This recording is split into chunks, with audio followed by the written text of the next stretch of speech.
Hola Masters y amantes de la historia, sean bienvenidos a este nuevo video de la sección llamada Rincón de las Curiosidades, donde nos dedicamos a reseñar datos puntuales o curiosos de la contraparte real de los Servants o de alguna fecha en específico relacionada con los mismos. Hace un par de meses relatamos el mito de Heracles, quien adquiere su nombre luego de que, tras haber matado a su esposa Megara y a los hijos que tuvo de ella, el dios Apolo le ordena someterse a Euristeo, primo de Heracles y rey de la Argólide, para así expiar su crimen, que por cierto fue provocado por la celosa diosa Hera. De esta manera, Euristeo, quien no sentía agrado por su primo, encomienda a Heracles 12 arduas y peligrosas labores, las cuales, una vez completadas, purificarían al héroe griego de sus pecados, pero sobre todo, al ser pruebas para su alma, le harían merecedor de la apoteosis. Fue así que Heracles se encaminó para cumplir los 12 trabajos. Antes que nada, hay que hacer una pequeña introducción al respecto. Todo indica que fue alrededor del siglo V antes de la Era Común cuando comenzó a establecerse una lista canónica de las tareas realizadas por Heracles para Euristeo. Estas eran conocidas por los griegos como las athloi, que el latín tradujo como labores y por eso se le ha dado el término moderno de trabajos, aunque en realidad un athlos era literalmente una competición y por extensión una lucha o experiencia desafiante que implicaba grandes esfuerzos y conflictos, y que al ser superada era especialmente premiada. Eso explica el por qué a Heracles se le promete la ascensión con los dioses una vez terminadas sus athloi. Aunque Homero ya hace referencia a los duros trabajos de Heracles, la secuencia canónica completa aparece por primera vez en una serie de relieves de las metopas del templo de Zeus en Olimpia, que pueden datarse alrededor del 460 a.C. De cualquier manera, el orden varía dependiendo del autor, siguiéndose aquí aquel que la mayoría de mitógrafos modernos utiliza. Eso sí, estos trabajos están divididos en dos partes. La primera se realiza en el norte del Peloponeso, mientras que la segunda se desarrolla en el exterior de Grecia, llegando incluso al inframundo. El primer trabajo de Heracles consistió en matar a un monstruoso león que asolaba las montañas cercanas a Nemea, en el noroeste de la Argólide.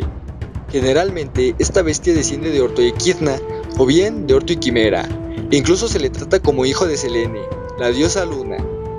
Sea como fuese, Hera había puesto al temible león en las mencionadas montañas, donde devoraba al ganado y a la gente. Este león, además de tener un tamaño colosal, poseía una piel impenetrable.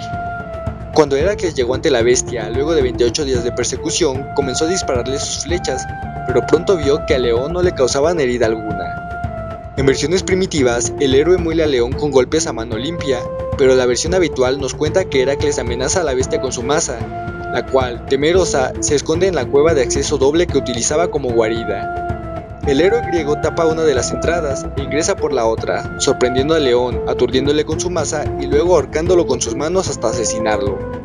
Tras matar al león, Heracles lo despoja de su piel, utilizando las garras de la fiera para cortarla. Así obtiene su habitual coraza. Finalmente, lleva al despellejado león ante Euristeo, quien al ver a la bestia se orina del miedo. A partir de ese momento, Euristeo prohíbe la entrada de Heracles a Micenas, ordenándole que todos los trofeos de sus labores fueran puestos a las puertas de la ciudad. Asimismo, el cobarde rey manda a fabricar una tinaja de bronce para esconderse en ella cada vez que Heracles llegase con sus botines más pavorosos. En esta aventura tiene lugar el episodio de Heracles, Olorco y la constitución de los Juegos Nemeos. Por su parte, Hera recompensó al león convirtiéndolo en la constelación de Leo. El segundo trabajo que se le ordenó a Heracles fue asesinar a la Hidra de Lerna. Se trataba de una serpiente policéfala, hija de Tifón y Equidna, que habitaba en los pantanos de Lerna, algunos kilómetros al sur de Argos. Había sido criada por Hera específicamente para servir de prueba a Heracles. Esta serpiente tenía la particularidad de que por cada cabeza que se le cortaba brotaban dos más, lo que la hacía aún más temible. Además, su aliento era sumamente mortal y su sangre venenosa. Heracles se enfrentó a esta serpiente con ayuda de su sobrino Iolao. Al principio el héroe decidió luchar en solitario, cortando las cabezas de la criatura, pero vio que eso era contraproducente. Sumado a ello, Hera envió a Cársino, un enorme cangrejo, para ayudar a la hidra. El crustáceo pellizcó el talón de Heracles, quien al sentir el dolor aplastó al animal. Debido a esa intromisión, Heracles consideró justo que él también tuviese un aliado, y así Iolao se une a la lucha.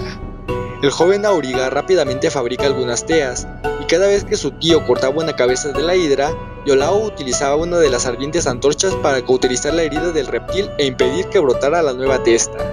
Cuando a la hidra ya solo le quedaba una cabeza, la que se decía que era inmortal, Heracles usa una enorme roca y aplasta a la serpiente, ganando su lucha.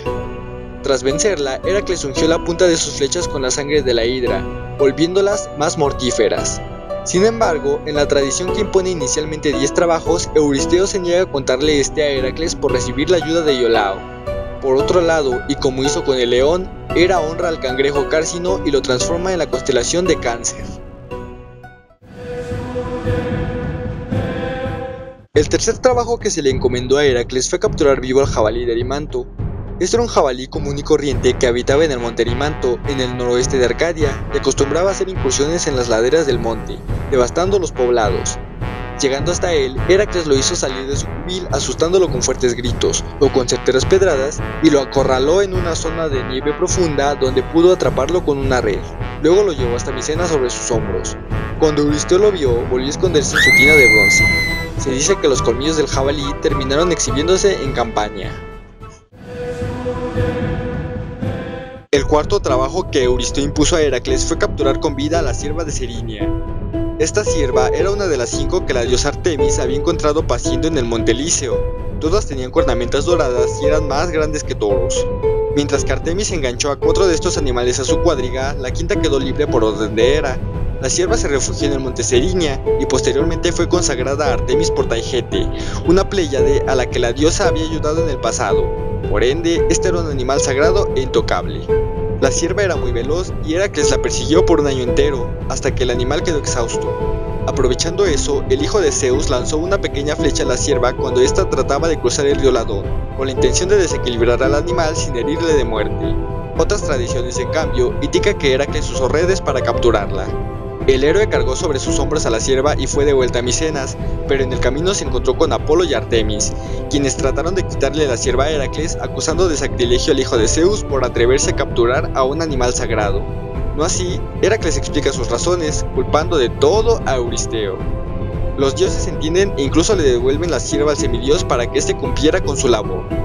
Tras mostrarle la cierva a Euristeo, Heracles la deja en libertad, sana y salva. La siguiente labor ordenada a Heracles fue la ahuyentar a unas aves que se habían asentado en las boscosas orillas del lago Estínfalo, al noreste de Arcadia.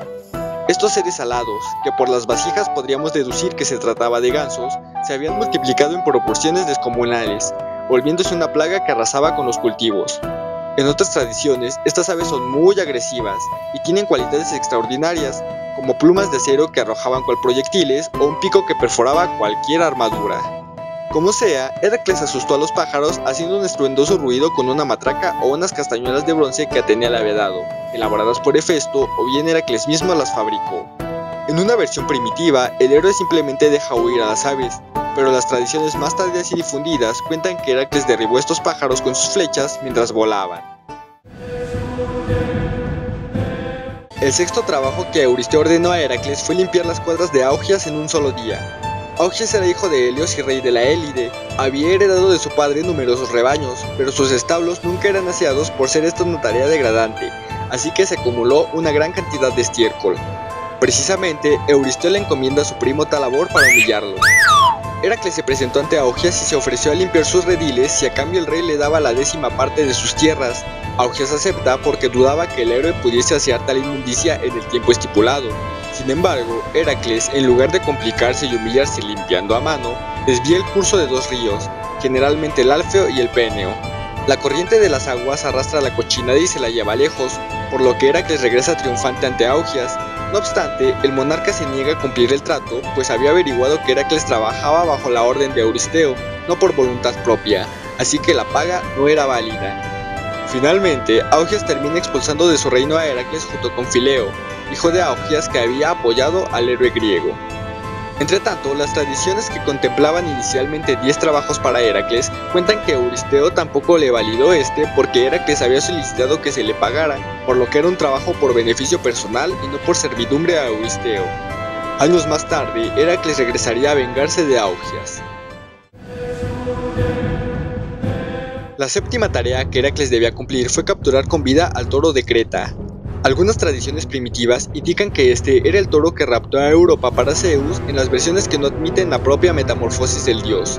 Sin embargo, la versión más conocida es la que indica que se trataba del toro que Poseidón había hecho surgir de los mares para que Minos lo sacrificara en su nombre. pero el rey de Creta, admirado por la belleza del animal, se negó a realizar el sacrificio y colocó al toro en sus establos. El encolerizado dios de los mares entonces enfurece al animal, además de que infunde en Pasífae, esposa de Minos, una enfermiza atracción sexual por el toro. Como sea, este toro causaba estragos en Creta y Heracles se dirige a la isla para atraparlo. Al llegar allá pide ayuda a Minos, pero en la mayoría de versiones el monarca se niega a tenderle una mano, así que Heracles va solo en su captura. Las vasijas indican que el hijo de Zeus forzó al toro a ponerse de rodillas y le trabó las patas, domándolo. El héroe consigue montar al toro y sobre su lomo se transporta desde Creta hasta el Peloponeso, presentando el animal ante Euristeo. Unas versiones cuentan que, una vez que Euristeo vio el animal, Heracles lo dejó ir, otras señalan que el héroe lo mata. Una última tradición, posiblemente la más conocida, cuenta que Euristeo quiso sacrificar el toro a Hera, pero la orgullosa diosa se negó a aceptar un regalo ofrecido en nombre de Heracles, así que lo liberó. El toro termina sentándose en el Ática.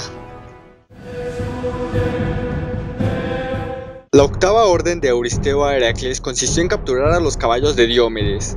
Diomedes era rey de los Bistones, un belicoso pueblo de Tracia. Este monarca poseía 4 caballos que tiraban su carro, los cuales eran alimentados con carne humana. A pesar de que generalmente se refiere a los animales como yeguas, Higinio, el único que recoge el nombre de los equinos, los dota con un mote masculino. La tradición más primitiva cuenta que Heracles fue solo a Tracia y que usó a un desafortunado hombre, o a Diomedes mismo, para alimentar a las yeguas. Al saciarse, los animales se portaron más dóciles y se dejaron atar al carro de Heracles, quien lo condujo de vuelta a Micenas. La otra tradición nos cuenta que Heracles fue a Tracia acompañado por un grupo de guerreros, entre los cuales se encontraba su querido Áptero. Heracles y sus hombres matan a los guardias del establo y se llevan a las yeguas, por lo que Diomedes reúne a sus hombres y le da caza al grupo. Para enfrentarse al ejército, Heracles deja encargados los caballos con Áptero. No obstante, luego de que acabase con Diomedes e hiciera huir a los Bistones, vio que las yeguas ya habían matado al muchacho, al cual entierra, fundando la ciudad de Áptera en su memoria. Tras eso, Heracles lleva a las yeguas ante Euristeo, quien las liberó o bien las consagró a Hera. En la versión en la cual Euristeo libera a las yeguas, estas llegan hasta el monte Olimpo, donde son despedazadas por fieras. Mientras tanto, en las tardías versiones de Ovidio e Higinio se afirma que el propio Heracles mató a estos caballos. Como su novena labor, a Heracles se le obligó a ir al país de las Amazonas, feroces mujeres guerreras, para obtener el cinturón de su reina Hipólita. Este era un pesado aditamento de guerra y según Apolodoro, Ares lo había dado a Hipólita como símbolo de poder. Heracles embarca junto con algunos compañeros al país de las Amazonas, localizado tradicionalmente a orillas del Mar Negro. La versión más simple cuenta que Heracles capturó en una emboscada a la hermana de la reina, Melánipe, y que pidió el cinturón como rescate. Otra tradición, quizá la más retratada, relata que la guerra con las Amazonas comenzó apenas Heracles y sus hombres desembarcaron en el país de estas mujeres. Aquí, bien Heracles se hace con el cinturón, bien captura a Melánipe, comandante de las Amazonas, y la intercambia por el aditamento. Una última versión narra que Hipólita, al ver el barco de Heracles, se presenta ante él para averiguar los motivos de su visita, y al escucharlo decide darle de buena fe el cinturón. Sin embargo, la odiosa Hera se disfrazó de amazona y se mezcló entre aquellas mujeres diciendo que la reina había sido capturada. Las amazonas, armadas, cabalgaron hacia Heracles con intenciones bélicas, por lo cual el héroe pensó que había sido traicionado, lo que le llevó a matar a Hipólita y despojarla de su cinturón. La prenda sería para Admete, hija de Euristeo. El 10º Atlos de Heracles tenía como meta capturar a los valiosísimos bueyes de Gerión. Este era un gigante tricéfalo, o bien 3 hombres unidos en uno solo. Heracles viaja hasta Eritia, que más tarde se localizó en la costa meridional de España, ayudado por el dios Helios, quien dio su copa de oro para que el héroe cruzara el océano. Los bueyes eran resguardados por el boyero Euritión, que era dueño del monstruoso perro Orto, quien poseía 2 o más cabezas. Orto inmediatamente se percata de la presencia de Heracles y corrió a atacarlo, pero el héroe lo mata con su maza, al igual que a Euritión cuando acudió a auxiliar al Can. Menetes, el pastor de Hades, atestiguó la escena y corrió a avisar a Gerión. El gigante salió tras Heracles, pero este lo mató de un flechazo. Aunque al principio Heracles llevaba a todo el rebaño de Gerión, solo llegó a Micenas con parte del mismo, debido a las múltiples aventuras vividas en su viaje y a las triquiñuelas de Hera. Finalmente, Euristeo sacrifica a los bueyes a esta diosa. A partir de aquí, en la tradición donde inicialmente son 10 labores, los siguientes 2 le fueron impuestos al héroe para sustituir a aquellos que no habían sido tomados en cuenta por Euristeo. El 11º trabajo de Heracles consistió en capturar a Cerbero, el perro guardián del inframundo. Para cumplir esta tarea, Zeus ordenó a Hermes y Atenea que auxiliaran a Heracles para que pudiese salir sano y salvo del Hades. Algunas tradiciones nos cuentan que el héroe previamente se inicia en los cultos mistéricos de Eleusis, pues estos enseñaban la manera de cruzar con seguridad al otro mundo después de la muerte. La ruta favorita de los mitógrafos por la cual dicen que Heracles entra al inframundo es el Cabo Ténaro, en el sur del Peloponeso, aunque hay otras rutas más. Guiado por Hermes, Heracles viaja por el Hades asustando a los espíritus con su presencia. Incluso intimidó al barquero Caronte, quien accedió a cruzarlo aún estando vivo. En el mundo de los muertos, Heracles se encuentra con Meleagro, quien lo conmueve con su trágica historia. También se topa con el fantasma de Gorgona, con los héroes Teseo y Pirito, encadenados por Hades al entrar a su reino estando vivos con la intención de rescatar a Perséfone, y también con la misma Perséfone. Por otra parte, el héroe sacrifica parte del rebaño de Hades para con su sangre devolver un poco de vida a los espectros. Menetes, pastor de Hades, se enfurece y lucha con Heracles, pero termina con las costillas rotas y hubiese muerto de no ser porque Perséfone intercedió por él. Finalmente, Heracles se presenta ante Hades, dios del inframundo, quien accede a cederle a Cerbero con la condición de que el héroe lo domase sin ayuda de ningún arma. Cerbero era un can enorme y corpulento, además de que en la mayoría de tradiciones posee 3 cabezas y una cola en forma de serpiente o de aguijón de escorpión. Empero, el hijo de Zeus logra su cometido utilizando la piel de león de Nemea para protegerse, estrangulando a Cerbero con sus manos o bien arrojándole rocas hasta que el animal termina rendido. En algunas versiones, Hades se niega a cumplir su promesa y le bloquea el paso a Heracles, por lo que el héroe lo tuvo que amenazar con su arco. Otras tradiciones relatan que es Perséfone quien entrega a Cerbero encadenado al héroe. Cuando Heracles lleva a Cerbero ante Euristeo, el monarca se aterra y corre a esconderse a su gran tinaja. Cumplida la labor, Heracles devuelve el can a las puertas del Hades para que retomase su labor. Como su último trabajo, Heracles recibió la orden de recolectar algunas de las manzanas de oro de las Hespérides. Estas crecían en un hermoso árbol propiedad de Hera, cuyo jardín había encargado a 3 ninfas, las Hespérides, llamadas Egle, Eritia y Esperaretusa. Asimismo, el árbol era resguardado por una serpiente de 100 cabezas llamada tardíamente Ladón. Lo primero que Heracles hizo fue buscar a alguien que le diera la localización de este jardín. Primero consulta a las ninfas del mítico río Erídano, quienes le dicen que solo el dios marino Nereo podía indicarle la ubicación del manzano. Heracles atrapó dormido a este dios y se negó a soltarlo hasta que le revelara el camino hacia el famoso árbol. Así, el viaje de Heracles toma rumbo hacia el monte Atlas, cerca del país de los hiperbóreos, en el extremo norte de África. En su viaje, el héroe vive muchas aventuras, como el combate contra Busiris o la liberación de Prometeo, que ya fueron relatadas en anteriores videos. Finalmente, Heracles llega al árbol y aquí hay 2 versiones. La primera cuenta que el héroe se encuentra con Atlas, el titán condenado a cargar el cielo sobre sus hombros. Heracles le ofrece aliviarlo un momento de su carga a cambio de que recoja 3 manzanas del árbol de las Hespérides. El titán acepta gustoso, no obstante, cuando Atlas regresó con los frutos en mano, los cuales había pedido amablemente, dijo que él mismo los entregaría a Euristeo, por lo que Heracles debería seguir cargando la bóveda celeste. Heracles acepta, pero pide a Atlas que sostenga un momento el cielo, en lo que el héroe se acomodaba una almohada sobre sus hombros para no cansarse demasiado. Entonces, cuando el titán vuelve a cargar el cielo, Trolacles toma las manzanas y se marcha de allí sin más. La otra versión cuenta que Heracles no necesitó la ayuda de Atlas, sino que él mismo toma las manzanas matando a Ladón. Otras tradiciones simplemente cuentan que las Hespérides entregaron pacíficamente las manzanas al héroe. Como haya sido, al volver Heracles con aquellos frutos, los ofreció a Euristeo. El rey los devolvió a Heracles, y este, a su vez, los entregó a Atenea para que los devolviera al jardín sagrado. Finalmente, al completar este trabajo, Heracles se libera del yugo de Euristeo, aunque su ascenso al Olimpo llegaría hasta mucho tiempo después, en el momento de su muerte. Espero que este video les haya gustado. Ya saben que cualquier acotación o sugerencia pueden colocarla en los comentarios. Yo me despido por ahora, así que nos vemos en la próxima Bella Luna. ¡Hasta luego!